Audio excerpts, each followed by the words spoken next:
Hello, everyone. Check this out. I was going to do a video of doing the spacers on the deadbolt. Long story short, you take the 4mm wheel lug off, right? And you basically pull the wheel and tire off of the hub with the, leave the plastic on, the little hexagonal spacer, the 7mm hub. And you just put either an O-ring and a clip or both on there. And so from my testing with these, okay, so that's why I'm doing this video. It was going to be a how to do that. It's pretty easy. It's not a good video to watch.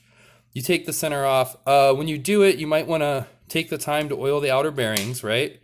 And clean hair, things like that, away from the drives. Do a little oil to it, whatever, little maintenance while you're there. Pull it off and clean it if you have to. Check your pins for wear, whatever.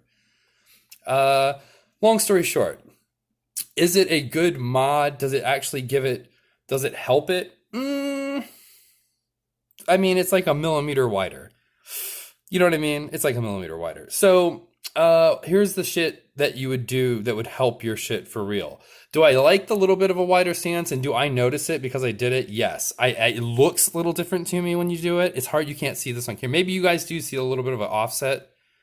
I don't know if my shit's just loose now on shit. I don't know. But anyways, maybe it does leave a little bit of articulation in it. I don't know. Maybe that's why they're better.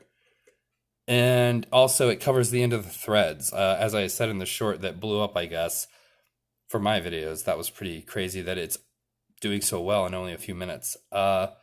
Anyways, maybe that's why these do better. I was messing around with it. But long story short, if you notice, all of my rigs here, they all are the same. It's get the front weight forward. So it all has a battery, right? This is a stock battery. This is a WPL battery. So is this 500 milliamp an hour. Why are these better? Well, they're heavier by like 10 grams. You can put them where the receiver was, and with them being forward like that, the heavierness with the emax servos as well, right? With the wider stance, with this switched around. Quick thing on the motors. So how do you convert a battery to fit this? Whenever you burn up a motor, you save the wires. Another thing, okay, so on the Jeep that's super quiet with the new electronics, you see this black box right here on the motor wire? That's a magnet to reduce like interference noise, right? So when I replaced the motor on the C10, the one that came with it has two little magnets on each pole, which made me have to cut that piece for the tray for this. I didn't even bolt it back in actually, but whatever. So, cutting that leg off behind the motor on that tray, when you do an aftermarket motor, you have to do it. But also when you do a stock motor now, because they have I'm not sure if it has a capacitor either. I had to add a capacitor to it. So there's that.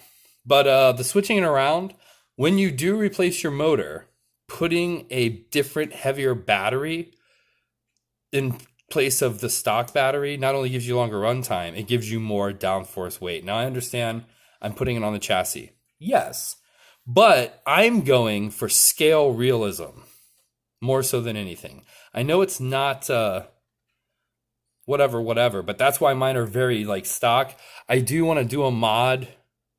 We'll save it for another video. Let's go ahead and get a look at the course.